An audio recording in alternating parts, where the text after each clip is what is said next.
chapter 10, piety is sustained by its own progress. It has been rightly said that in the way of God not to go forward is to go back. This rule is all the more certain because it is not peculiar to piety, but it is a general law in all things here below.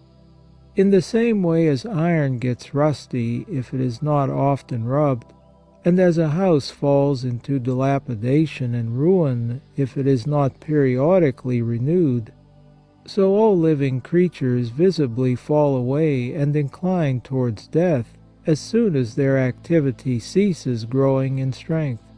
Life, in fact, is a constant struggle with death. The victory of life is called progress. The sting of death produces decadence.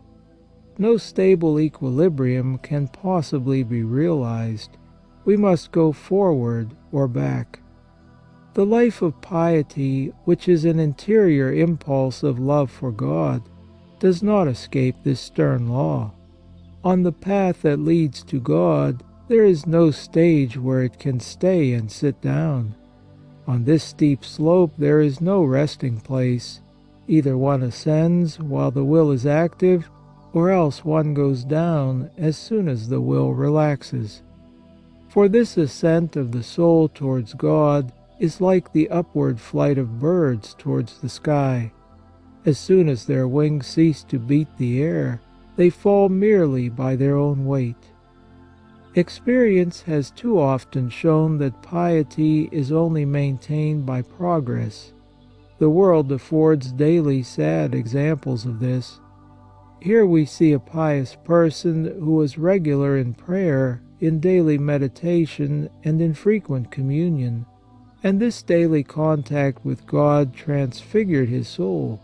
He was reserved, prudent, kindly, charitable, forgetful of self, and diffused the kindness of God wherever he went.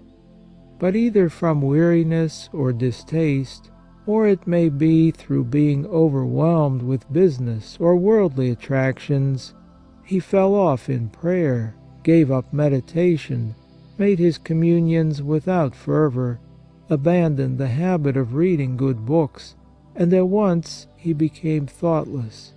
His conscientiousness became dulled, selfishness gained the upper hand, and his character became embittered and exacting. He ceased to be a living image of God through ceasing to approach him. Would to God that such falls were unknown among priests and religious.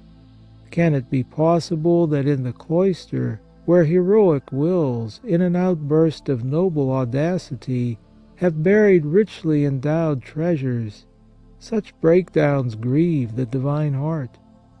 It is not because all the duties of piety are not fulfilled with regularity, but if life dies away in such a complete setting, or if men sink into an idle drowsiness, the externals of piety will not preserve the soul from the fatal encroachment of death. Such a situation is lamentable, and all the more so on account of the flagrant contradiction between the life actually led and that which is openly professed, a permanent and conscious lie that vexes the soul and falsifies the character at the fountainhead. It is impossible to say how much and how far in a community uninterrupted progress in piety is of importance for the joy and virtue of individuals, and for the proper harmony of all the members of the same religious body. And in what ought this necessary progress in the paths of piety to consist? It does not consist in the multiplication of hours explicitly devoted to prayer, for the mind is incapable of a progressively increasing strain. It cannot concentrate itself upon God to any good effect unless it avoids overwork and fatigue. Furthermore, it is not the object of piety to hinder the duties of one's state of life. On the contrary, it aims at fulfilling them still more completely by drawing moral strength from God Himself. It is indeed quite possible that the duties of one's state, with their increasing demands, may temporarily encroach upon the hours of piety, and yet the duty of sustaining it by means of fresh progress will always be an obligation. The progress of piety is to be measured not by the time spent upon it, but by the intensity of the interior life that it develops, and by the real influence that it bears upon conduct. Take the case of a man engaged in manifold occupations, but determined nevertheless to lead a life of piety. He is able to give only a limited amount of time to exterior exercises, but since he holds such exercises to be indispensable, the hours that he devotes to them are sacred to him, so that he takes the most energetic means not to be deprived of them. Through the daily triumphs achieved by piety in maintaining itself in spite of hindrances, it increases the intensity of its life, not to mention the readings and prayers and inspirations which are the constant nourishment furnished by its faithfulness. To him who takes so much pains to meet Him, God does not deny Himself, and to seek Him with such zeal is to become possessed of Him at the start. The union achieved in external exercises, even if it were disturbed by distractions, continues all day long. Just as Moses, coming down from Sinai, bore signs of his intercourse with God in the rays of light that shone from His countenance, so the pious soul carries away from its exercises into the midst of its work the splendours of faith and the ardour of divine love. The thought of God is its companion and guide. The strength of God gives it courage in action, and resolute resignation in suffering. And the cultivation of the thought of God must be the aim of piety. This is the most unequivocal sign of its progress. Still, it has to make this thought bear fruit. For if it is a good thing to have one's attention fixed upon God, it is still better to offer Him one's service. St. Vincent de Paul indeed reached this apogee of piety when he asked himself before doing anything, "What does God wish me to do? What advice does He wish me to give? What step does He wish me to take?" This dependence, especially if it imparts no hardness to what one does, is supremely holy. It presupposes and preserves recollection in the soul, and it protects it from precipitation, and helps it to keep itself completely in hand, and it submits the whole of one's life to the pure influences of the Christian faith. It is then that we see realized the Apostle's word, which we have already quoted as the highest expression of piety: "I live now not I, but Christ liveth in me." Galatians chapter 2, verse 20. Chapter 11. The deterioration of piety. The sweetest fruits are those that are most prone to go off, and their loss is the most to be deplored. Now, amongst all the fruits of the interior activity of the soul, there is none that is better than piety, none that brings more gladness, none that provides a more substantial food. But at the same time there is none so prone to deteriorate and change its sweetness afterwards into poison. It is then proper to know the kind of deterioration to which it is subject, and to guard it from the dangers that threaten it. The first danger incurred by persons in religion is the reduction of their piety to forms or exterior practices.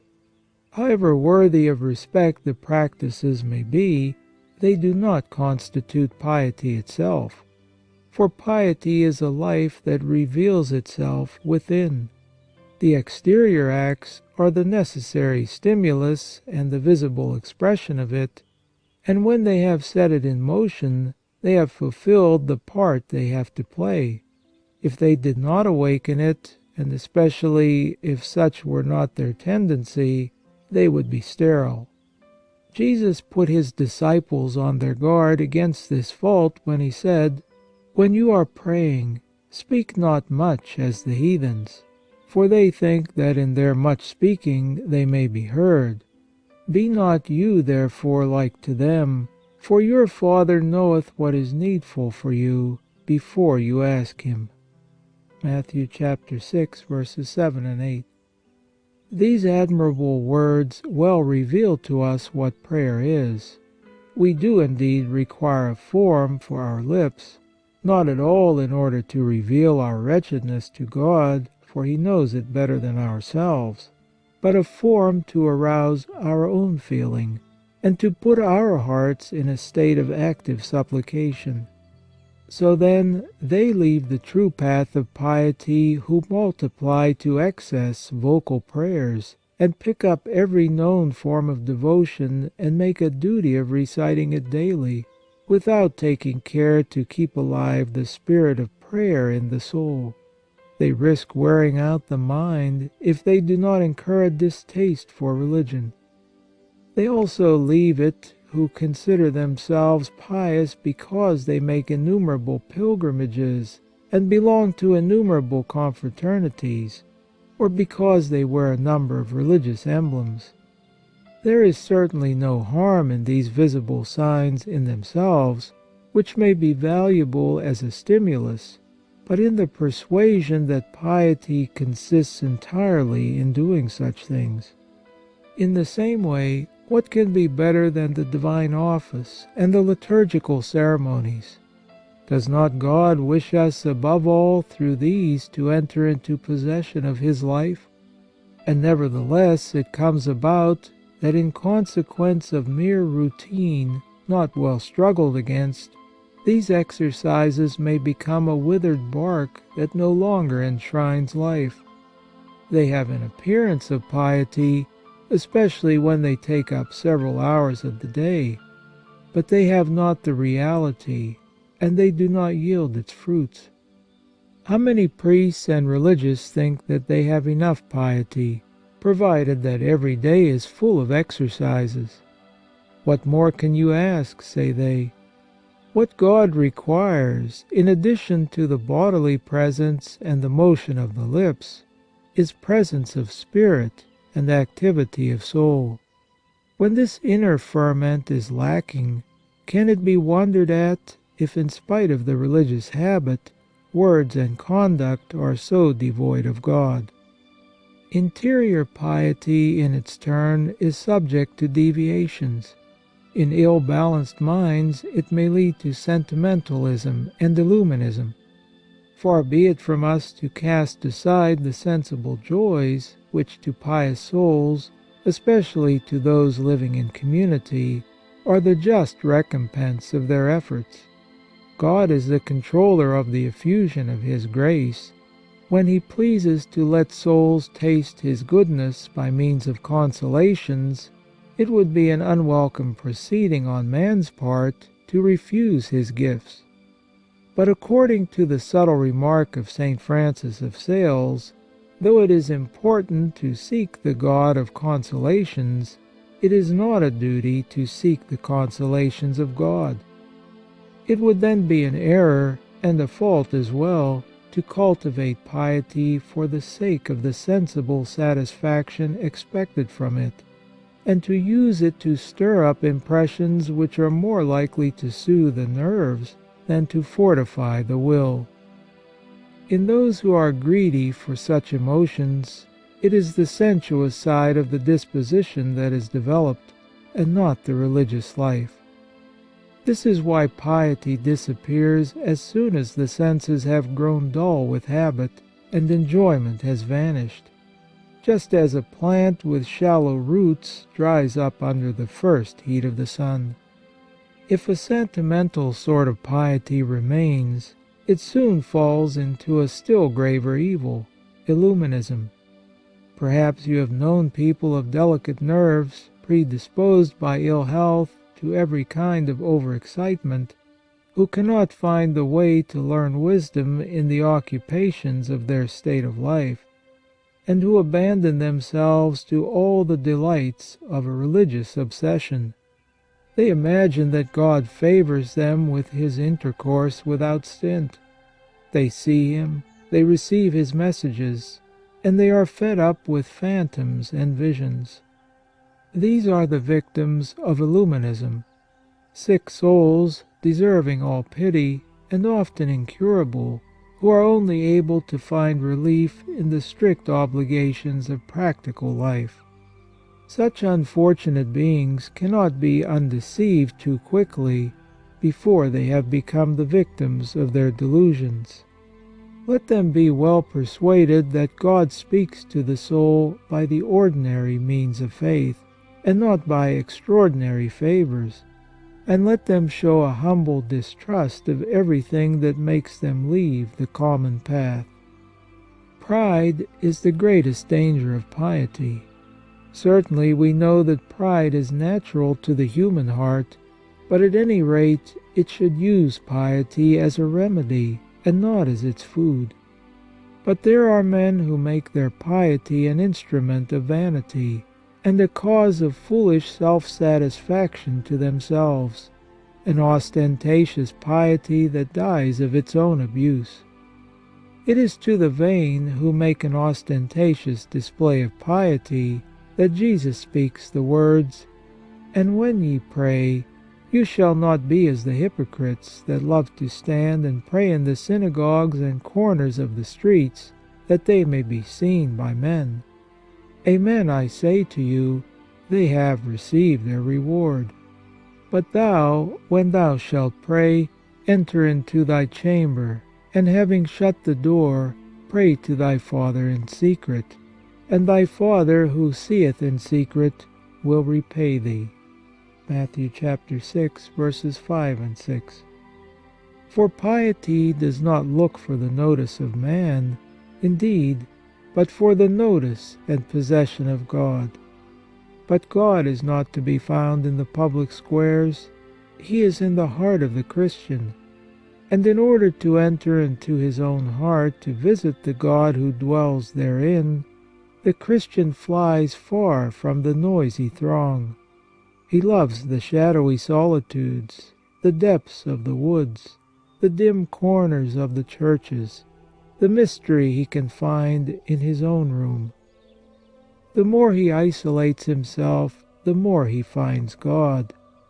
What does it matter to him if the world ignores his piety? This ignorance is even a protection to him. His good is in being alive, not in other people seeing him live. The proud self-satisfaction that some religious take in their piety has been admirably described by Jesus in the parable of the Pharisee and the publican. The Pharisee stood up and prayed, saying, "O God, I give thee thanks that I am not as the rest of men, extortioners, unjust, adulterers, as also is this publican. I fast twice in a week. I give tithes of all that I possess." And the publican, standing afar off, would not so much as lift up his eyes towards heaven, but struck his breast, saying, "O God, be merciful to me, a sinner." Luke chapter 18, verses 11 through 13. The word of this despised publican, who was ashamed of himself, this word is the prayer and the true sign of piety, the cry of a living soul conscious of its wretchedness. But alas, are there not a good many Pharisees among us? How many there are who take refuge in their so-called piety to dispense themselves from the duty of living a good life. This man is harsh to his brethren, exacting in his ways, severe in his speech for the slightest defects of his neighbour. He is not in the least careful about his use of his time, nor as to the progress of his soul, nor as to the employment he makes of his powers. What does it matter? Is he not pious? Is he not regular in all his exercises? Others, overwhelmed and distraught by the whirl of business, are only infidels compared to him. He bears himself witness that he is a saint. I am not as one of the publicans, he says, in speaking of men of the world. And whilst proud Pharisee that he is, he does not see that his piety is entirely superficial, and that his life is no better for it. God looks down with kindness and mercy on those who work and suffer, and who, without spending a long time in exercises, deeply yearn after God and are full of feelings of kindness towards their fellows. This pharisaical delusion, which is too common amongst those who make a profession of piety, would be quickly dissipated if only they were persuaded that piety is made for living and not life for piety, and that piety is only to be esteemed in so far as it makes life better. To isolate religion from life is to lower it and to smite it with impotence. There is here, then, a new kind of deterioration against which piety must be on its guard. Chapter 12. Piety aims at making us better. The heathen never thought of religion as a means of moral perfection. They went to their gods to appease them, and not to imitate them. These gods were too vicious to be imitated, and the worship paid to them was often a defilement to the soul. Paganism then left a stout partition in man's heart between religion and life. Amongst the Jews, though they had the true worship of God, the pagan tendency was nevertheless felt. It was also vigorously combated by their prophets, who wished to see religion not only on the lips, but also in heart and hand. This people honoureth me with their lips, but their heart is far from me. Mark chapter 7, verse 6. Such is the reproach of Jehovah to his people. In the eyes of the true God, worship is vain if it does not sanctify thought and deed. This mutual interdependence between religion and morality is definitely consecrated by Christianity. Jesus came to purify and restore the religion of his Father, but he understands it as being a means of moral progress. Be you therefore perfect, he says, as also your heavenly Father is perfect. Matthew chapter 5, verse 48. He that hath my commandments and keepeth them, he it is that loveth me. John chapter 14, verse 21. After teaching us in the Pater Noster to ask God for the pardon of our sins, he immediately adds, "For if you will forgive men their offences, your heavenly Father will forgive you also your offences. But if you forgive not men, neither will your Father forgive you your offences." Matthew chapter 6, verses 14 and 15. He warns us that without goodness piety is barren, when he says, "Not every one that saith to me, Lord, Lord, shall enter into the kingdom of heaven, but he that doeth the will of my Father who is in heaven, he shall enter into the kingdom of heaven. Many will say to me in that day, Lord, Lord, have we not prophesied in thy name, and cast out devils in thy name, and done many miracles in thy name? And then will I profess unto them, I never knew you, depart from me, you that work iniquity." Matthew chapter 7, verses 21 through 23. These words are very significant. The author of our religion himself teaches us that our religion is mere trickery if it does not succeed in making our life better. And his disciples preach the same doctrine. See with what severity St. Paul judges those who in their piety neglect the duties of their state of life. "If any man," he says, "have not care of his own, and especially of those of his house, he hath denied the faith, and is worse than an infidel." 1 Timothy chapter 5, verse 8. The Apostle St. James, for his part, insists upon this capital truth. For even as the body without the spirit is dead, so faith without works is dead. James chapter 2, verses 17 and 26. Religion, clean and undefiled before God and the Father, is this: to visit the fatherless and widows in their tribulation, and to keep oneself unspotted from this world. James chapter 1, verse 27. This, the authentic teaching of religion, gathered by tradition and faithfully handed down to us, makes piety, both for individuals and for society, an instrument of moral progress. It has been given to man as a power from on high, in order that by means of it he may become better, and that by means of goodness he may be happier in this world and assured of bliss in eternity. Religion and morality, piety and holiness, are then indissolubly united by God. A piety that seeks anything else than an increase in goodness mistakes its end. A piety that would be its own end would be barren and rejected by God. If goodness could exist without piety, God would assuredly take more pleasure in it than in piety without goodness. Here we touch the very heart of Christianity. Here is the moral mark that characterizes it. If this fundamental law fell into oblivion, it would go off in smoke. The closer this alliance between piety and religion becomes, the more will religion gain in consistency, and the more will it acquire prestige and influence. Hence, the fate of Christianity is in the hands of those who profess and preach it. They will ruin it where it is without virtue. They will implant it and cause it to prosper wherever it shows that it is a moral force.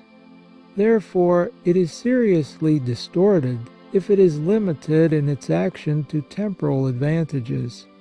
For there are Christians so ill instructed as to the true character of their religion as to look to it for nothing beyond benefits of a material nature. If prayer does not bring rain upon their fields when it is needed, or if it does not prevent strokes of misfortune, if prayer does not get for the laborer out of work the employment he desires, or if it does not procure for every family in distress the bread for which it hungers, if prayer does not cure all the illnesses of those who are dear to us, and secure us from the hand of death, what can be the good of it?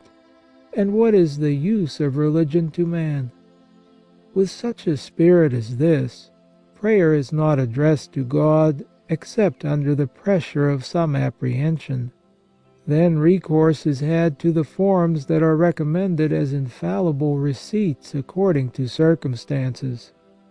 And this perverted religion, without calling forth a single interior act of love for God, looks for all success from the magical influence of a recited formulary, or a lighted candle, or a medal, or a scapular. It is not that God does not care for our temporal needs. He makes provision for them by His providence, and sometimes He condescends to signalize His intervention by striking acts that we rightly call miracles, so that we have good reason to fly to Him in our necessities. Nor does He at all disapprove of the external signs by which we express our desires, provided that superstition does not transform them into pagan practices. But all this is not religion.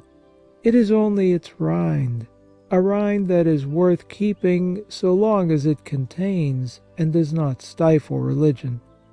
Religion, particularly in its most active form, which is piety, is the assent to God of the soul that confides in the divine power.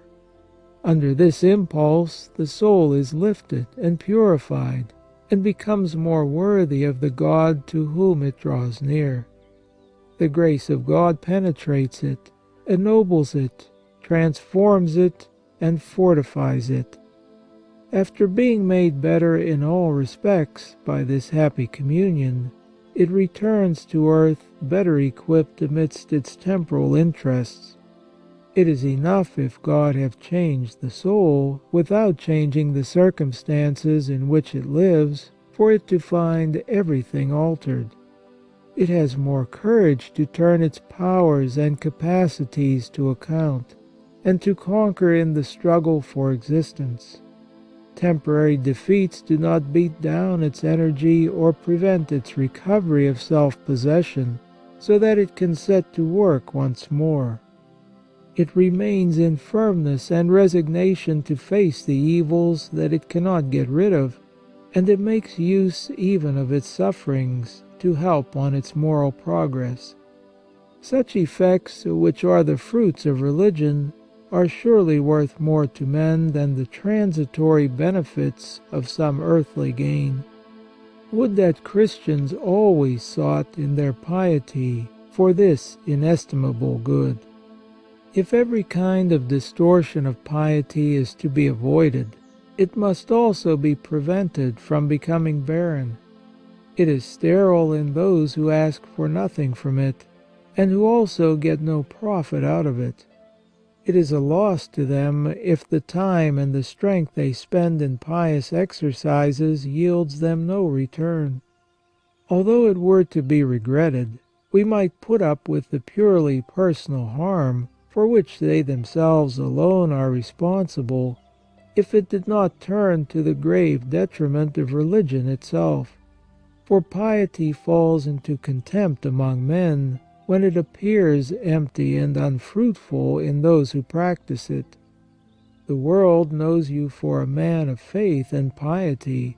It knows that you attend church, that you receive the sacraments, that you read religious books day by day, that you have taken up certain devotions, and that your name is in the front rank in confraternities and associations for good works. But the world has its eye on you, and takes note of all you do.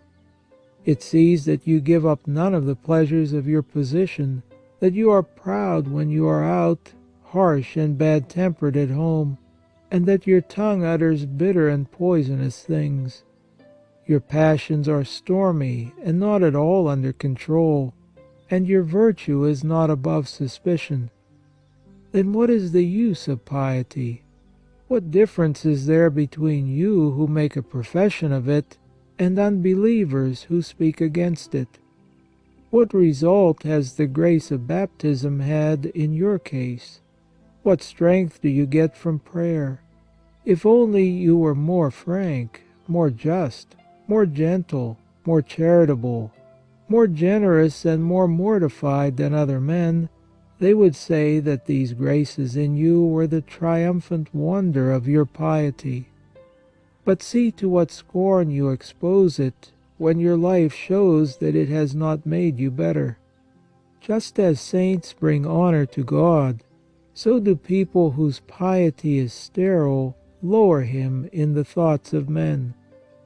It is not that piety is able all at once to raise a soul to the height of virtue, but that, where it is sincere and active, it at any rate puts it in the way of perfection. But who has not observed that men judge one another not by the position in which they actually are, but by the direction in which they are going? As long as our course is towards that which is better, our life will testify to truth and to the value of our piety. Chapter 13. Piety gives strength to the will. Piety is merely illusory when it accommodates itself to every moral weakness. The distinctive mark of true piety is progress in goodness, at least in the endeavour towards what is better. Between genuine piety and real virtue there is then a bond in their very nature. This union is so close that virtue and piety afford the same stages of growth and falling away. Here is a man upon whose heart piety has taken a strong hold, so that the thought of God encircles him, the love of God fires him, and the exercises of religion are his necessary food. Watch his conduct, and you will see that at the same time he shows more self-control. He is more gentle, more devoted, more ready for sacrifice, and more generous in his work. In proportion as his piety increases, his virtue grows, and if both continue to yield each other mutual aid, he will get the immense charity of a St. Vincent de Paul, or the insatiable zeal of a St. Francis Xavier. But if after an impulse of fervour his piety begins to decrease, if it is dissipated and falls from his heart, together with an abandonment of his religious exercises, you will at once find that all the springs of his life become relaxed. In proportion as piety lowers, his virtue goes by degrees, and the man is like a disabled ship amidst the eddies of passion. He becomes selfish, exacting, touchy, cross, and unfaithful to the duties of his state of life. And then it is clear that his virtue depended only upon his piety. This experience, which has been observed hundreds of times by those who are pious, both in their own case and in the case of others, shows what a profound influence is exercised by piety upon the will. For if virtue be the fruit of grace, it is also a product of the will, and it depends for its merit upon the conscious part played by the will. A virtuous action gets its supernatural character from grace, but it is because it is also the work of the will that it belongs to a man, and is of value to him. It is then by acting upon the will, and by imprinting upon it a moral impulse, that piety engenders virtue. But in what way can piety have a direct action upon the will? To see this clearly, let us recall the nature and the conditions of the activity of this master faculty in man. The will is an interior force that carries us towards the good. Its activity is manifested at first within, but it must spring forth and spread itself without. Its interior effort consists in the firm decisions by which we determine to act rightly. But this determination must be energetic enough to issue in outward action and to last. It is like a spring which has been strongly wound up and is set loose, thus transmitting to a distance the power which it has stored up. Or it may be still better compared to a motor full of accumulated energy which it expends in work. Only the case of the will is like an engine driven by steam. However complete and well constructed it may be, it is not always ready to act.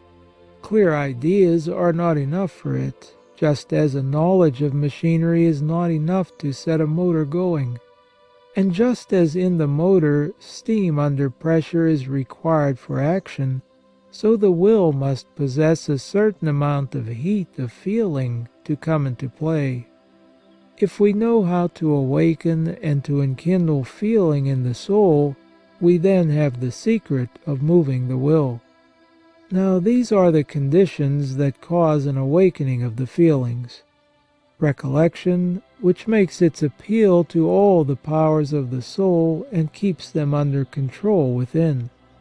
The contemplation of some powerful truth, which is capable of moving the heart by the continuous action of its illumination. The inferior impulse by which the soul stirs itself up and urges itself to action. And lastly, the external influences that blow upon the fuel within and stir it into flame. It is now easy to understand the assistance given by piety to the will. It exactly realizes the conditions in which feeling takes its rise, the inner and indispensable spring of the will. We have already said that recollection is required to begin with, but this is just the first law of piety. Piety is incompatible with distraction of mind. It bids man withdraw as much as possible from the sounds and preoccupations of the world. It invites him to enter into himself, for it is only within his own heart that he can find God if he would pray to Him. However busy he may be, he ought to have hours set apart in which he will belong to none but God and himself. By piety faithfully practiced, the Christian stores up fuel from which the flame may spring to fire his energies. And next, there must be the continued contemplation of some powerful truth. But here again piety demands, during the times for recollection, meditation on religious truths.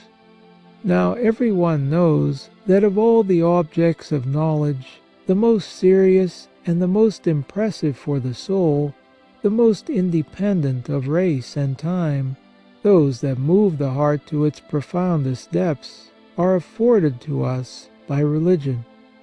Whether these truths appear in their living reality in the lives of the saints, or in the mysteries of Christ, whether they be manifested as a revelation of our destiny, or as a code of moral obligation, they never leave us dead and cold.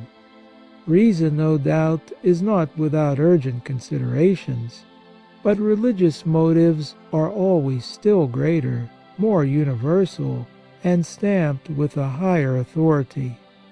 The convictions that flow from them, revived and renewed daily by piety, pass into the state of habit. They keep the heart at its full strength, and hence feeling gains a really active power in the soul. Can anyone fall into idleness, for instance, if several times a day he comes face to face with the truth that God has created him for action, and that if he wastes his time, he is wasting his life, both in this world and for eternity? Further, what an interior movement occurs in the soul when the heart admonishes and stirs itself to do better by frequent exercises of piety. For piety is not satisfied with barren contemplation. As soon as it has brought us face to face with some important truth, it insists on our comparing our moral state with our ideal. This examination of conscience produces confusion and yearning, never discouragement. Then prayer rises up, ardent prayer which is an impulse of the whole being towards the good, a panting aspiration towards God. What warmth there is in the soul! What a stirring of the will! What generosity of resolution! Lastly, piety carefully arranges our external influences. It creates about us, by means of all the signs that it brings to our notice, an atmosphere of warmth and comfort. By the reading it suggests to us, by the instruction to which it compels us, by the personal admonitions and influences that it procures for us, it fastens our attention, provokes our activity, and even stimulates our sensibility. So many rays focused from every side on the center of our souls raise its heat to the point at which it becomes a powerful energy in the hands of the will. Considered thus, piety already realizes the human conditions in which the will is stirred. However human these conditions may be, they are none the less a grace from God. For in giving us His grace, God means first of all to make us act according to the requirements of our nature. But His grace goes further still. It is a help which is fundamentally imperceptible by human observation and known only by means of Christian faith. This grace prepares the act of will by the supernatural light that it imparts. It determines it by the force that it communicates to it. and it carries it to completion by means of the divine gift of perseverance. This grace is the fruit of piety, for God gives it to whosoever asks for it in prayer, and to whosoever is in the proper disposition to receive it through recollection and mortification. Piety is then for the will the best source of its energy, and since it is the will above all that gives man his value, piety is for him of inestimable price. Chapter 14. Piety expands and rules the heart. Piety does not leave the heart indifferent, since it is by touching the heart that it moves the will. But the heart is not only capable of being moved, it is by nature a power of loving. Does piety afford it, so far as this is concerned, full satisfaction? It is a calumny against piety to say that it makes the heart narrow and cold. The truth is that it expands the heart while regulating it. How could piety close the heart to pure affections, since it is in itself an impulse of love? Would it really be a life if it did not turn to love, since the Apostle St. John warns us that he that loveth not abideth in death? 1 John chapter 3, verse 14. Moreover, he who is its source willed that the first word of his commandment should be, "Thou shalt love." Mark chapter 12, verse 30. And when he came among men in the person of Jesus Christ, he said that his commandment was love. To the need of love, created by his hands in the heart of man, he has further added the command to love. He has done still more. For lest the human heart should go astray or lose itself in the void, he has himself set before it the things to love. Thou shalt love the Lord thy God. Thou shalt love thy neighbor as thyself. Mark chapter 12, verse 31. Now, piety is the sovereign means of opening the heart to love God and our neighbor. There is no doubt that piety is doing its proper work in setting the heart towards God, and in carrying it to God under the impulse of love. For if it be true that love takes its rise in the soul, not by dint of reasoning or counsel, but under the influence of the charm exercised by greatness, goodness, and beauty combined, whoever gives himself to piety will be brought by it under the spell of the divine fascination. It calls us constantly into the presence of God. It requires the eyes of our faith to be abidingly fixed upon His attributes. It leaves us face to face with Him until we are led on from admiration to intimacy.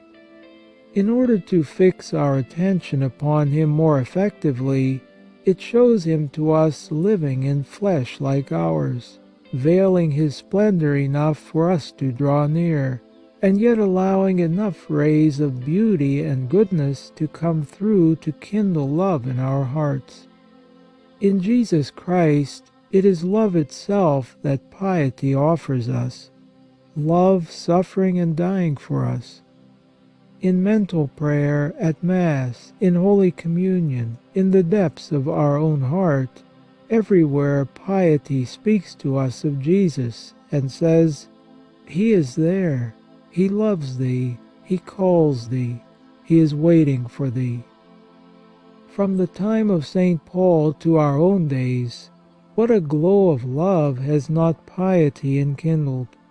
What burning words have sprung from the hearts of saints, beginning with the humble confession of St. Peter, "Lord, Thou knowest that I love Thee," John chapter 21, verse 17, down to the cry of the soul uttered by Lacordaire. Whence did St. Augustine, St. Bernard, St. Francis of Assisi, St. Teresa, St. Vincent de Paul, and so many others, get the feelings that filled their hearts and bosoms, and breathed forth in sighs so full of love, unless it were in exercises of piety, never weary of communion with God. Their piety molded their hearts to the love of God and of Christ Jesus. But where the love of God rules, there too rules the love of our neighbor. By this shall all men know that you are my disciples, if you have love for one another. John chapter 13, verse 35. And St. John, commenting on this word of the Master, says in turn, "If any man say, I love God, and hateth his brother, he is a liar. For he that loveth not his brother whom he seeth, how can he love God whom he seeth not? And this commandment we have from God, that he who loveth God love also his brother." 1 John chapter 4, verses 20 and 21. It seems as if God would not accept an abstract love on our part. He only considers real and puts down to our credit the concrete love that we yield to Him in the persons of our brethren. Furthermore, He does not want us to put on merely an appearance of love and merely to imitate its generous promptings. He wishes this love to be real, and the heart to expand and to surrender itself. Ostentatious piety, which is lacking in depth, does not inspire real love, but only produces imitations of it, whereas true piety that stirs the heart to its depths makes true love spring up in it. There are pious hearts like that of St. Vincent de Paul, which are moved by the distress of others, which gather cast-off children, which protect innocents, which visit the sick and clothe the naked, which provide work or bread for those who are dying of hunger, and which extend the hand of sympathy to all who are weak.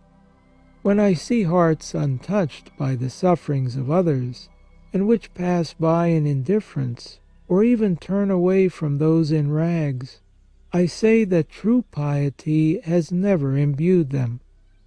There are pious hearts like that of St. Francis of Sales, belonging to those who with a smile on their lips, and with benevolence within, fill those who have recourse to them with peace and joy, and impregnated with the perfume of Christ, they fill all who see them with the balm of happiness. There is no true piety in those whose sullen mien and arid speech breathe selfishness and strike cold into the soul. There are pious hearts like St. Paul's or St. Francis Xavier's, which are moved at seeing towns and whole nations given over to idolatry and vice, in which zeal inspires the generous surrender of self to go to the ends of the earth, and to spread the good news of salvation at the cost of labours innumerable. There is no true piety in those dead hearts who feel no pain at hearing their God blasphemed or at seeing souls perish. Those too have pious hearts who by their friendliness offer a warm and sure shelter to the discouraged or disillusioned, to repentant prodigals and the wounded in life's battle, and to those whose steps are beginning to be insecure. He that hath found a friend hath found a treasure, says Holy Scripture. Ecclesiasticus chapter 6, verse 14. And a human heart becomes this inestimable treasure when it is permeated through and through by piety. On the contrary, neither the affection nor the faithfulness of the heart is assured, if God do not reign within it by piety. Would that persons in religion might make those around them feel that piety has neither closed nor hardened their hearts. If they make themselves loved, it is God Himself who will be loved in them. Piety, however, not only expands, but at the same time rules and guards the heart.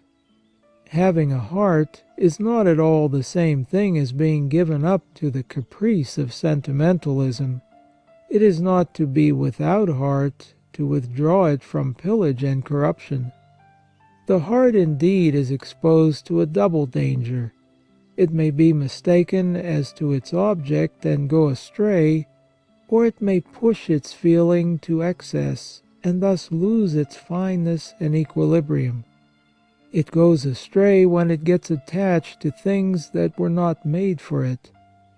In every situation, in marriage as in the cloister, there are illegitimate affections that must be banished, affections which would upset order in a heart or in a household. The heart is lost if it allows itself to be taken by such deceitful bait. It becomes poisoned and destroys its own virtue if even in the most lawful affections it urges its feelings to the point of febrile delirium. The wastage of soul wrought by violence is already too much, but the worst consequences may follow upon the fall of the heart into sensualism. For mean and ignoble things might occur to defile and tarnish hearts that more reserve would have maintained in honour. But no power has such influence as piety to keep the heart within the right limits, to preserve it from shame, to withhold it, if necessary, from the slough of the senses. Piety then acts by means of the religious thoughts that it suggests, and by the graces that it obtains. God sees me, then says the soul in which piety is alive. I will not offend His eyes. He loves me, and I will not deal a mortal blow at my Father's heart. He has made my soul His temple, and I will not defile the sanctuary in which He dwells. I have solemnly made Him the entire gift of my heart, and I will not break my word. And then my heart is my very life. If I let my heart go, I shall lose my life, and I shall scatter its strength, and bring to naught all that in my zeal I would attain to. Under the sway of such thoughts as these, and many others, the will grows stronger, prayer rises to the lips with intensity, and the help of God comes down. The heart is shielded from danger, perhaps kept from sin, and the life is saved. Chapter 15. Piety calms the senses. Of all the promises of life that are given by piety, there is none more consoling to the heart of the Christian than that of victory over the flesh and peace of the senses. Nothing indeed is more humiliating and more painful to a soul united to God than the base rebellion of the flesh and the delirium of the senses. St. Paul himself complains of it bitterly in his epistle to the Romans. For the good which I will, I do not, he says, but the evil which I will not, that I do. Now, if I do that which I will not, it is no more I that do it, but sin that dwelleth in me. I find then a law, that when I have a will to do good, evil is present with me. For I am delighted with the law of God according to the inward man, but I see another law in my members, fighting against the law of my mind, and captivating me in the law of sin that is in my members. Unhappy man that I am, who shall deliver me from the body of this death? The grace of God by Jesus Christ our Lord. Therefore I myself, with the mind, serve the law of God, but with the flesh the law of sin. Romans chapter 7, verses 19 through 25. This inner war between the spirit and the flesh, between goodness and sin, has for its battleground every human heart. Its violence varies, no doubt, according to age and temperament, but with slight differences, every soul is an arena where virtue and honour are at stake. There are those who yield early to the struggle, whether it be weakness of character, blindness of spirit, or intoxication of the senses. They acquiesce in defeat and bow their heads under the degrading yoke of lust. Perhaps they summon excuses to their aid, but the most learned theories do not lift the shame from their conscience, nor the burden of such a slavery. On the other hand, there are men who never lay down their arms, and who, even if cast down at times, never admit that they are defeated. These are valiant and noble souls. Some struggle on year after year without bringing their enemy to the ground. Others have a speedier triumph, and remain, if they are vigilant, masters of the field. History records the names of these pure souls who have overcome the flesh with the Spirit, from the times of a Saint Agnes, a Saint Cecilia, a Saint Lucy, down to the chaste maidens of our own days, since the ages of a Saint Benedict, a Saint Bernard, a Saint Francis of Assisi, down to the saintly Christians of today, and including the ranks of the religious and of the priests of the present time, pure souls have been innumerable. Even in the midst of the corruption of the world, they have arisen modest but brave, as a living protest, and they have not ceased to bear witness to man's power to establish the control of the spirit over the flesh. Their peace has been bought by hard fighting, for it is not from want of struggles that they have been chaste, but they have become so by going through temptations triumphantly. It is told of St. Gertrude that after a violent storm of passion she said to God, "But where wast thou, Lord, while thy servant was shaken in the tempest?" And a voice replied from the inner depths of her heart, "I was in the very centre of thy soul, and there I was helping thee in thy victory." Such is the reward of virtue. The senses only remain in subjection after they have been reduced to slavery. And what, through so many ages, has given to so many great souls this dominion over the flesh, this strange power to control the senses? To acute observers it appears to be the result neither of energy of character, nor the particular fruit of intellectual ability, but the proper gift of piety. A great modern philosopher, Hippolyte Taine, noted it well. It is piety, and particularly piety towards the Eucharist, that makes souls chaste. As the fury of wild beasts falls beneath the sweeping gaze and under the caressing hand of the tamer, as the violence of waves breaks down and grows calm in the ring of soft oil that surrounds the threatened ship in the open sea, so the brute passions of the flesh become calm in the beneficent atmosphere of piety. Lust, the wild animal, lies down trembling and submissive at the feet of Christ, ruling in the heart by means of piety. This happy efficacy of piety is a fact. Spiritual directors know it. And this is why they prescribe piety to sinners as a remedy, and to the pure as a safeguard. But whence does piety get this quality of power? It obtains it first from grace, for since it is a prayer, and above all a form of communion with God, it opens for itself the treasures of grace, and takes from them the gifts of preservation and strength.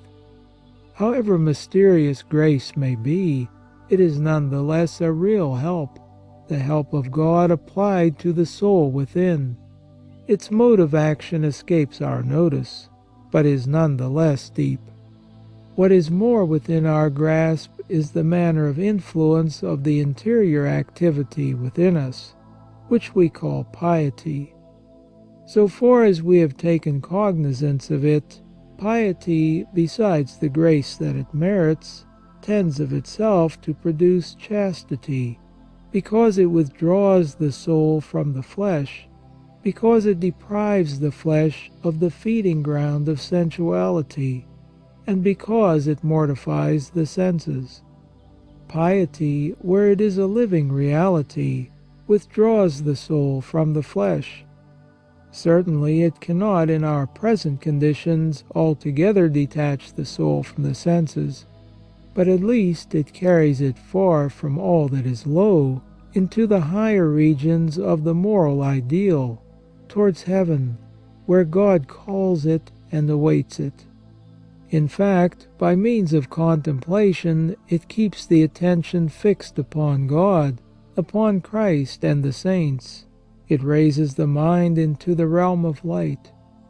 By the holy desires that it provokes, it awakens the taste for things that are pure, and gives the soul a distaste for gross pleasures, filling it with celestial delights. By the impulses to which it gives rise, it tears away the soul from earthly impressions, and bears it on towards nobler forms of enjoyment. Piety, being by nature an interior impulse, liberates the soul from the prison of the senses, to introduce it unshackled into the kingdom of life. And at the same time as it strips the soul free from its bonds, piety takes away from the flesh that which fosters its lusts and stimulates its rebellion. There is no doubt that unwholesome performances and wanton pictures are the fuel of dangerous excitement for the senses. When they are imprinted on the sense perception, it is possible that no disturbance may arise, but they remain there as a leaven of evil, and they develop in the dark until they break forth into fearful incitements to what is wrong. Piety, which counsels modesty, puts the soul on its guard against looks of frivolity and curiosity, against worldly talk, and against imprudent reading. It watches at the gate of the soul to close it against the entry of all sensations that may do injury to its peace. But this vigilant activity, which we call piety, carries its solicitude still further. Not satisfied with removing the soul from danger, it does not hesitate to attack the enemy in his own dominions. And so it practices mortification of the body without stint. Without depriving the flesh of its necessary sustenance, it forbids it exciting gratification, such as dainty dishes and highly spirituous drinks. For if it is necessary for the flesh to live, it is not good for it to get the upper hand. Daily and diligent work also keeps the flesh under by the continuous wear that it imposes. Lastly, maceration, fast, discipline, and iron chain are so many curbs used by fervent piety to bridle the transports of sensuality.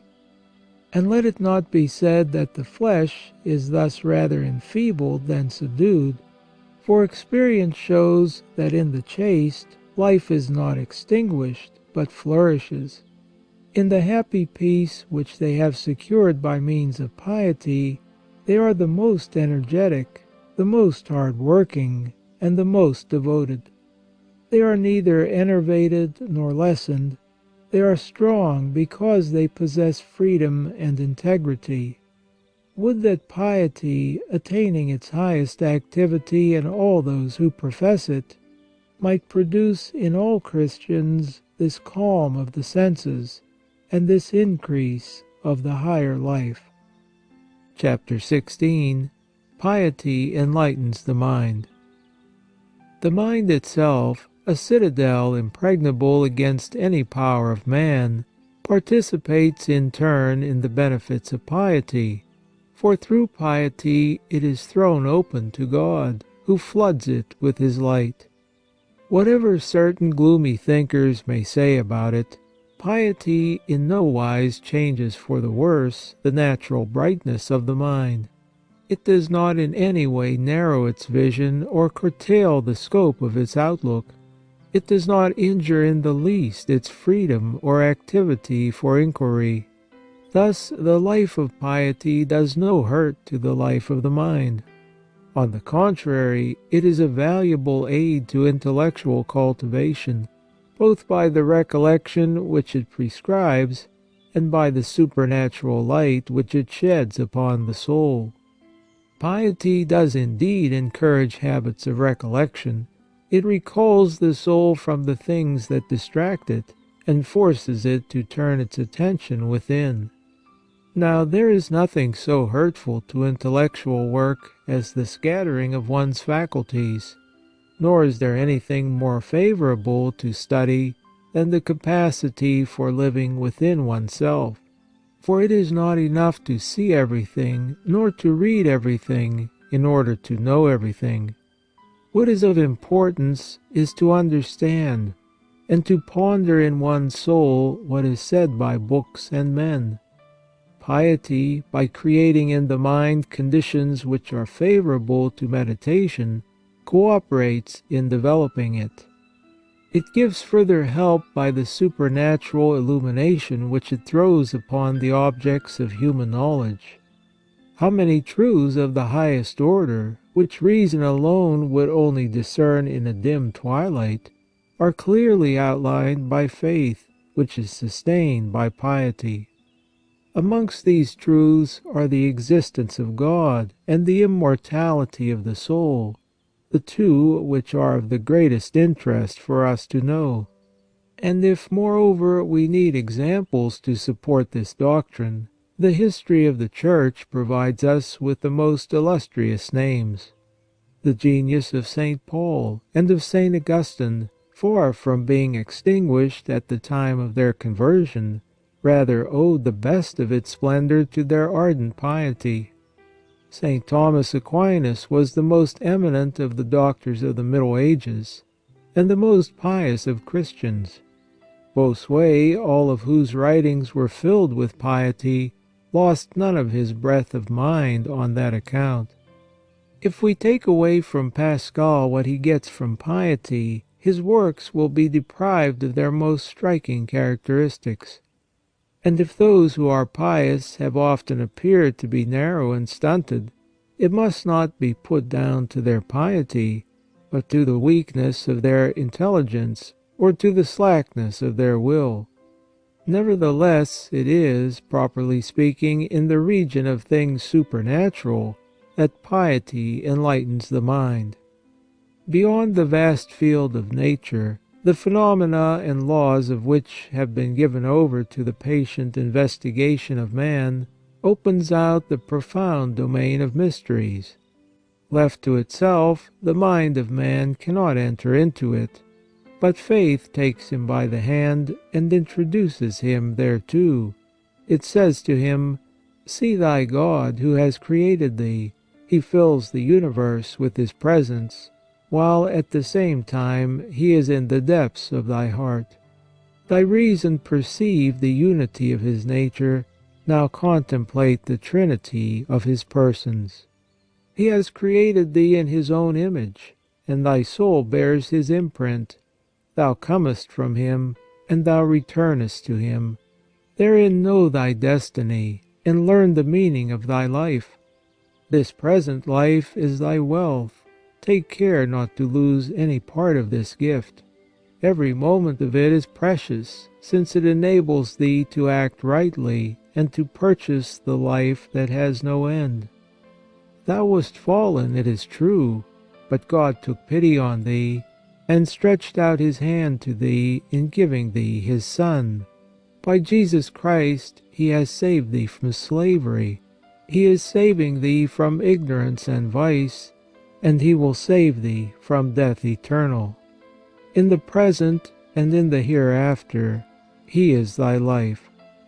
These beautiful and consoling prospects, which are revealed by faith alone, exactly reply to all the questions that torment the hearts of men.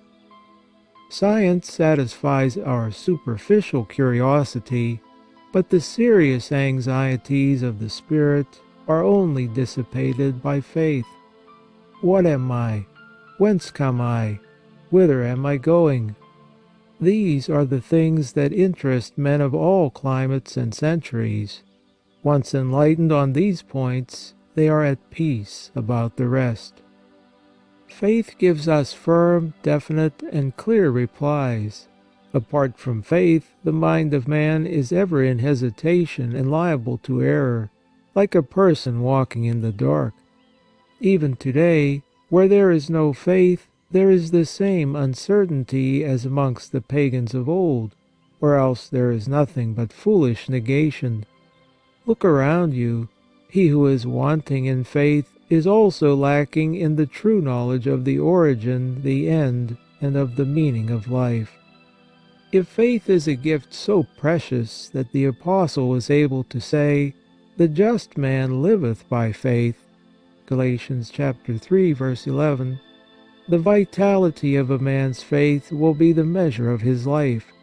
The more you believe, the more you will live. And here it is that piety comes in, for it contributes vitality and activity to the wholehearted faith that accepts all the articles of the Creed. While faith continues slumbering, although entire, in many Christians, it is wide awake and ardent in those who are given to piety. By faith the eyes are opened to supernatural truths. By piety the look becomes keen and piercing, and is filled with illuminating splendors. What wonder is it if the soul, when brought by piety into contact with God, bathes in light? It is in those who are simple, though without intellectual culture, yet united to God by fervent piety, that this interior enlightenment appears in all its clearness.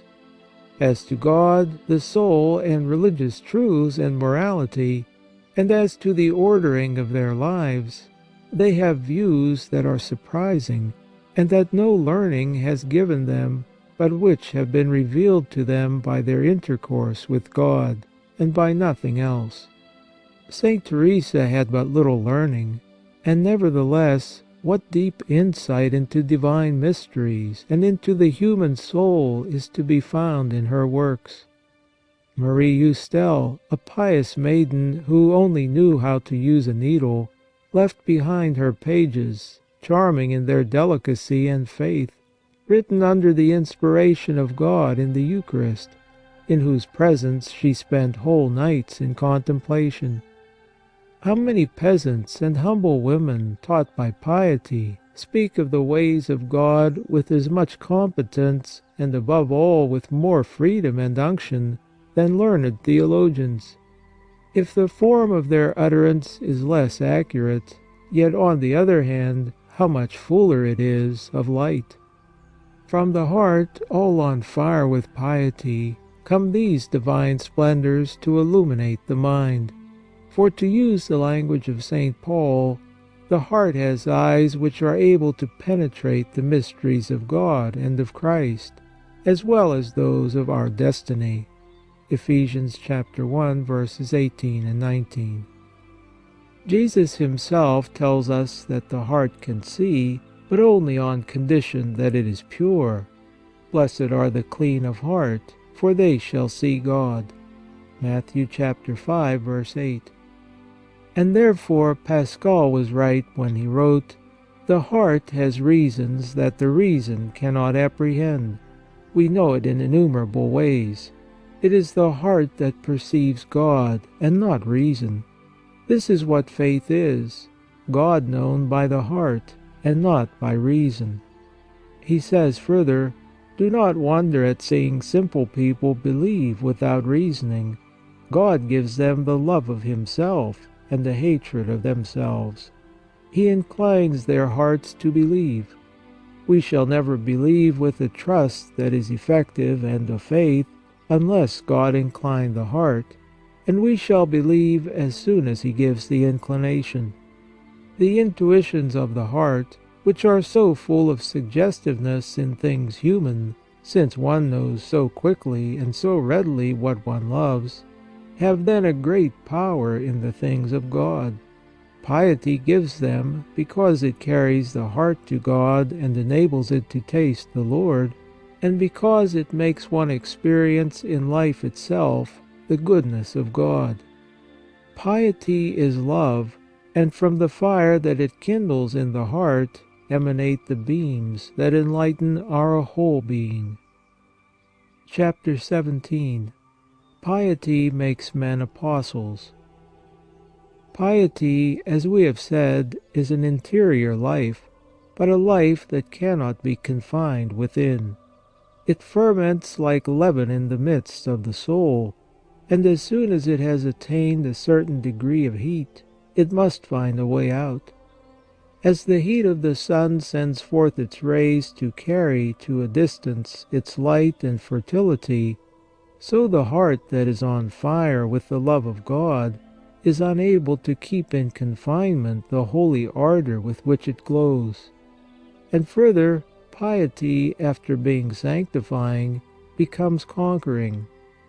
Follow St. Paul when he is filled with Jesus, after having been overthrown by him on the way to Damascus, when he says, "I live now not I, but Christ liveth in me."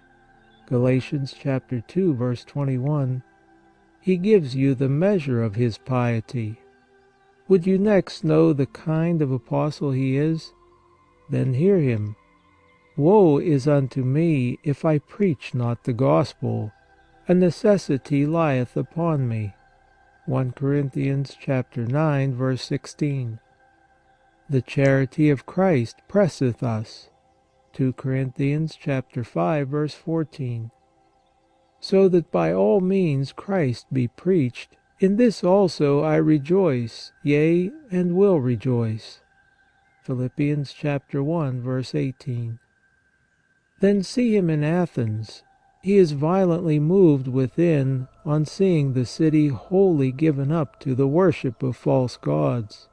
He goes to the Areopagus, and there he boldly preaches his risen Master. This apostolic discontent is felt by all the saints who come after him.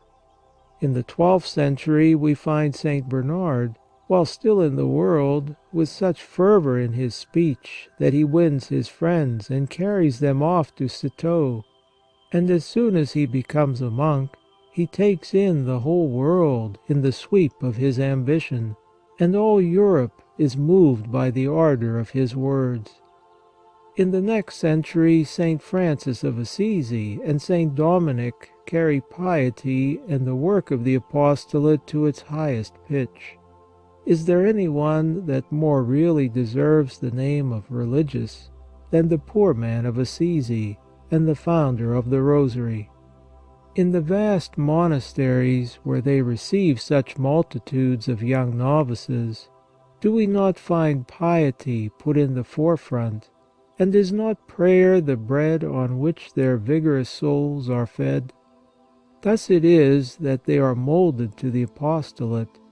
From these burning centres, the novitiates, go forth thousands of apostles to spread the fire of divine love amongst the nations. If there be a soul who incarnates piety to the fullest degree, it is indeed St. Teresa, but so warm a heart cannot help being an apostle. While still a child, she escapes from her father's house, because she is going, she says, to preach the gospel to the unbelievers. And since her sex closes the door of foreign missions to her, she will carry on the work in the mystery of the cloister. She and her daughters will amass a treasure of sacrifices and prayers, which in virtue of the communion of saints will go to fertilize the wild lands which are to be watered with the sweat and blood of St. Francis Xavier and his companions. Our own age gives us an illustration of the apostolic power of piety. In our seminaries and convents, do we not find that the generous missionaries, who are ready to sacrifice comfort and country, are always recruited from amongst the most fervent? Is there even one pious heart, which is ardently pious, who has not had at times the sublime aspiration of devoting itself to the great work of missions? And in the parish, who are the devoted helpers of the priest, if they are not those who are pious? Cannot the priest rely upon them just in proportion to the extent in which they are frankly God's? Experience proves that the priest, too, increases or decreases in missionary zeal according as his piety rises or falls. Without piety he would be without zeal. He might still be full of activity, but his activity would be barren. Fervor alone can stir him up. At least, fervor alone can assure the success of his work by assuring him of God's blessing. If piety alone produces zeal and makes it last, that is no doubt because the apostolic spirit is a grace connected with prayer. But it is also because piety evokes in the heart just those feelings that give rise to zeal. For there are three kinds of love that mingle together in the heart of the apostle: the love of Jesus Christ, the love of the Church, and the love of souls. But piety is exactly what kindles and sustains these three kinds of love. To begin with, it is indeed under the breath of piety that the love of Jesus commences and grows. In the living power of faith, the soul adores in Jesus its God made perceptible to the heart of man. It recognizes Him as merciful and good, condescending and generous. It follows His steps from the crib to Calvary, and embraces Him on the cross, saying with St. Paul, "He loved me and delivered Himself for me."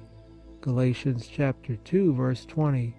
And adds, "I will love Him in return, and will give myself up for His sake."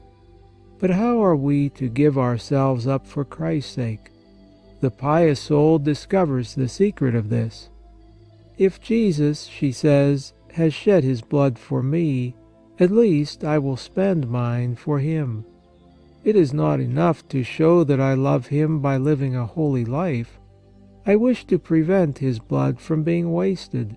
He has paid a ransom for souls. I will go in search of the souls for which He died, and I will bring them back to Him. To this dear shepherd, who wishes still to go in search of the sheep that are lost, I will give the help of my whole being, of my heart to love them, of my voice to call them back, and of all my members to find and recover them. Where would He have me go?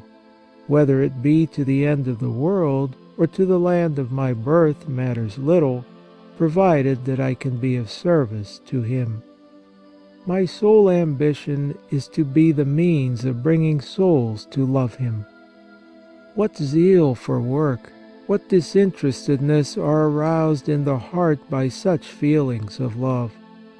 With the love of Jesus there is naturally joined the love of the Church, for it is in the Church that Jesus continues His life.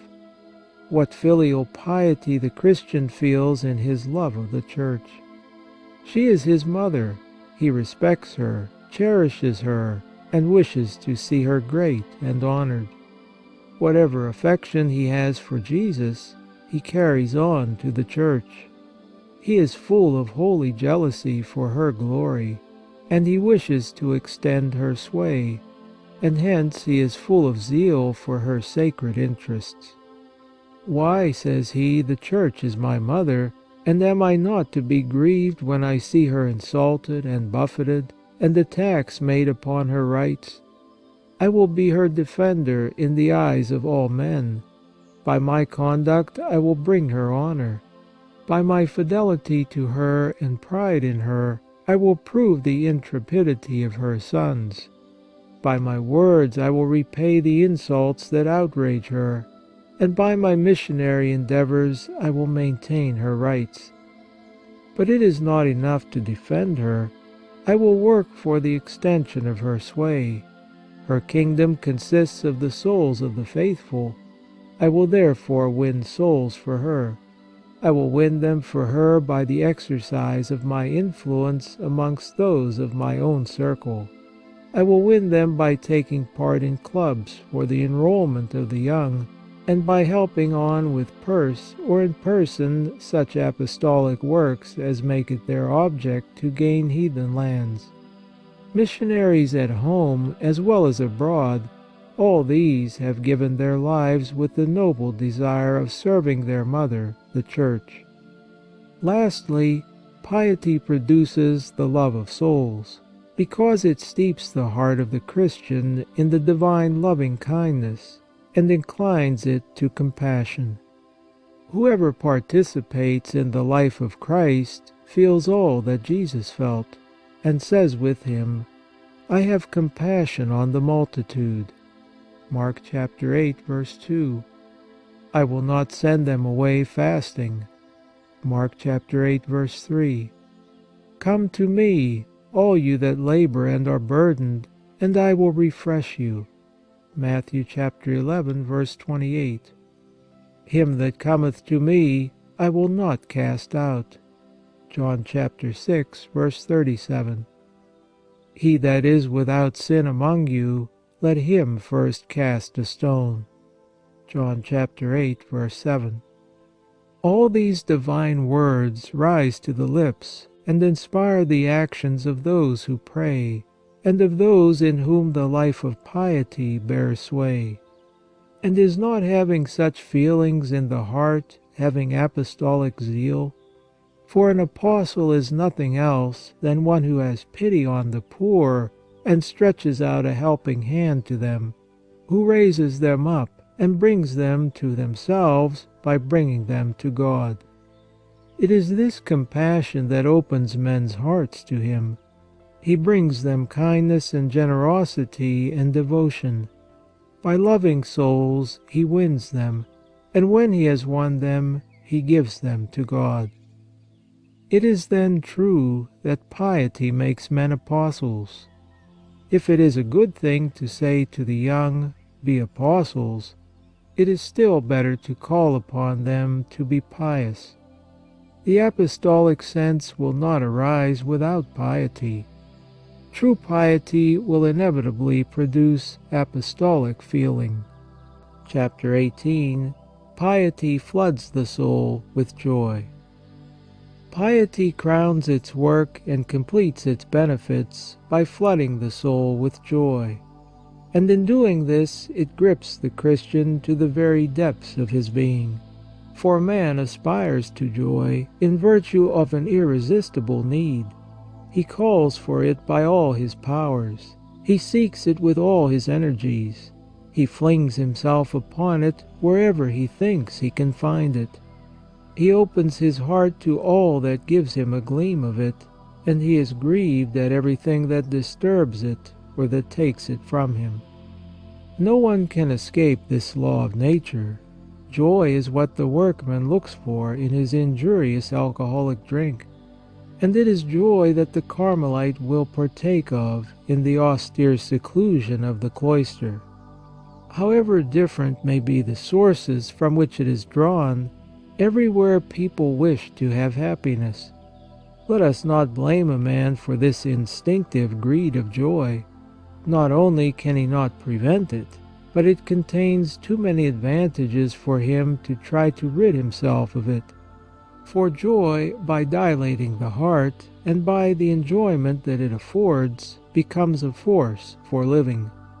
What is living indeed, if it be not to keep on working, to endure suffering, and to control oneself by virtue? But all this cannot be done without effort, and the effort is of such a nature that the will needs a powerful energy to accomplish it, and above all to persevere in it. But a soul without joy has no interior energy. Joy alone can stir the heart to action and maintain it therein. Who has not experienced the disastrous consequences of depression? The soul is then plunged in darkness, the heart is drenched with bitterness, and the will is broken with discouragement. Expect no effort from a man who is weary. As long as he is in an enervated condition, he is incapable of any generous action. If, however, temptation come in his way, it will take possession of him, because he is ready to give himself up to the first claimant.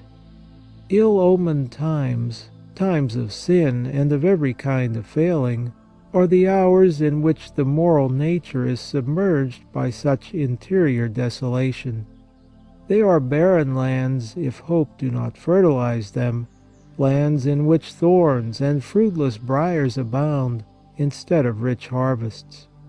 But get a ray of joy to penetrate the discouraged spirit, without doing away with duty, work, and suffering, which are the inevitable lot of all human existence. Pour some drops of gladness into the heart that is loaded with such a burden. Immediately you have life, hardiness, courage, and heroism, perhaps because you have light and hope. The blood revives, thoughts arise, and noble feelings are awakened. Activity develops and effort is exerted. Before joy came, you had not a man to deal with, but thanks to joy, you have a brave and devoted fellow.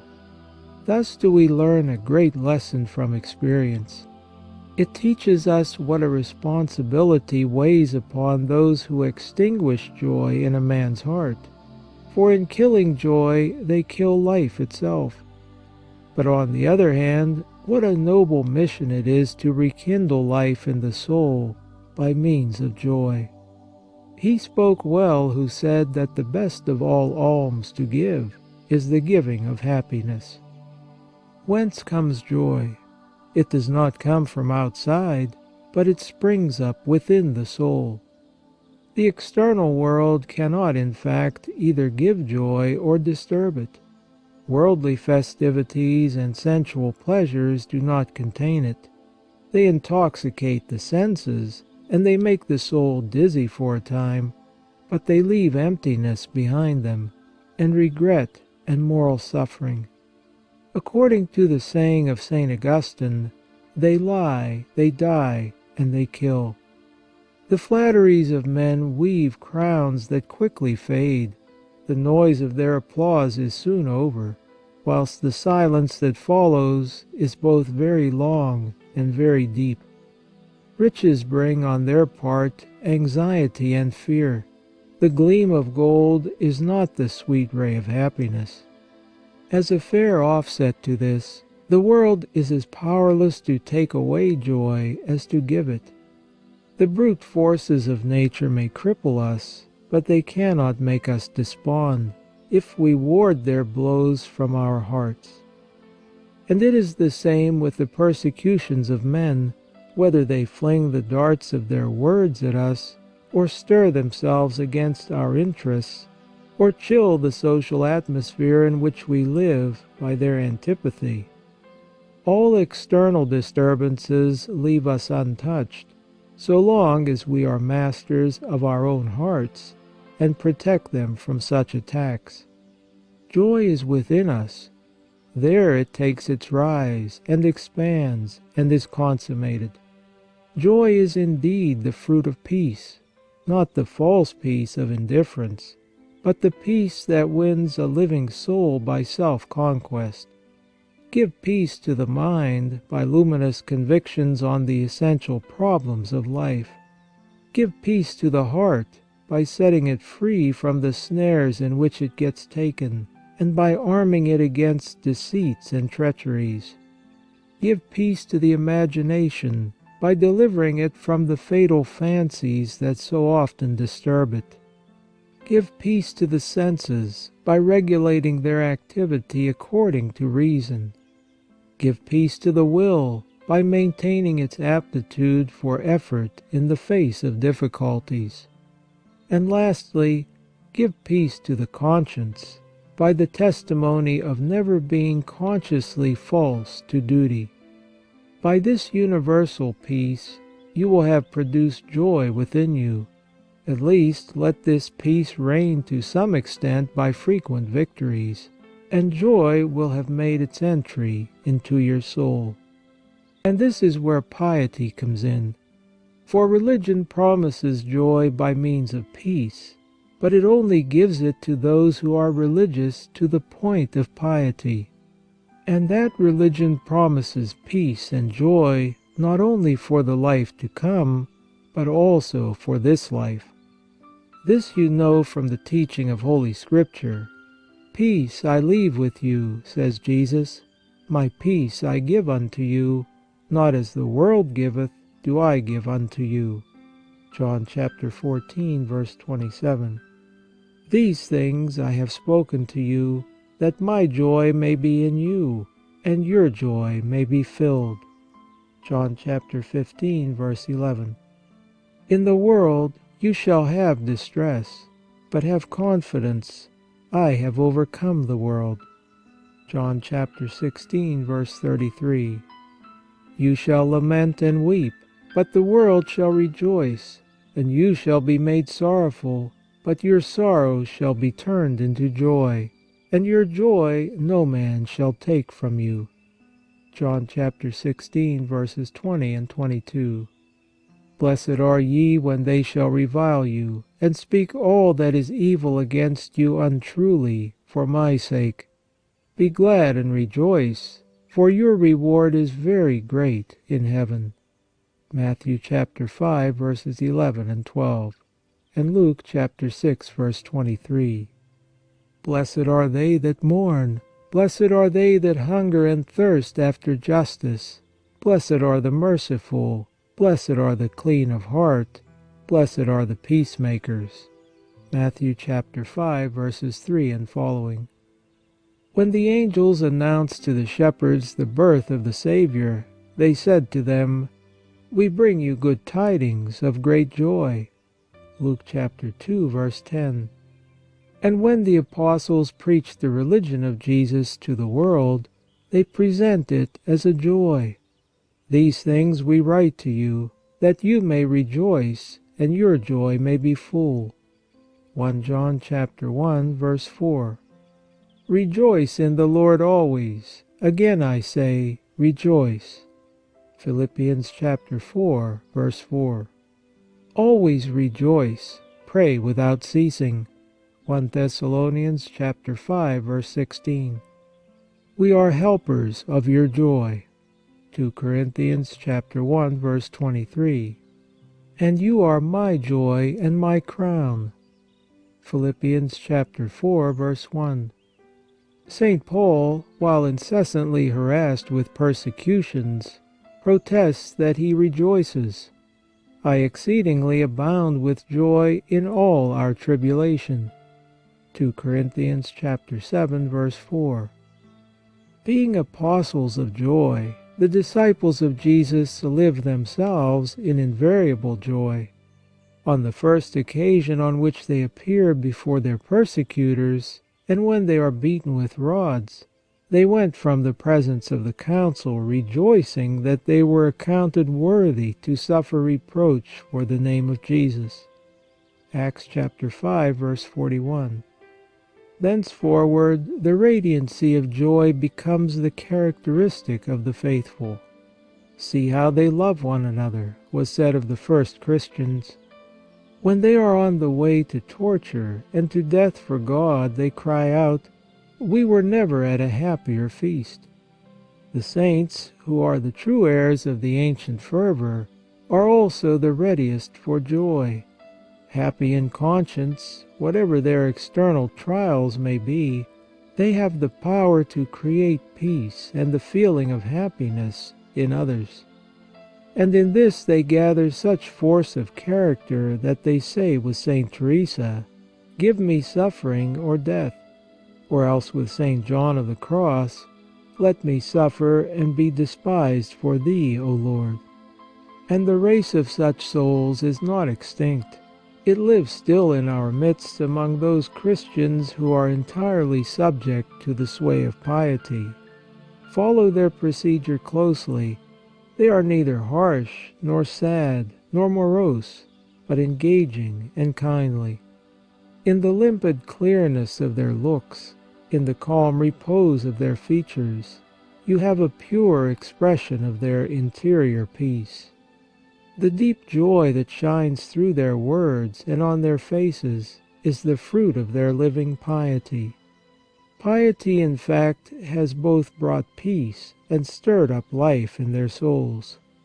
It has shed the light of faith on the problems that usually fill men with anxiety, and their minds rest in the calm possession of truth.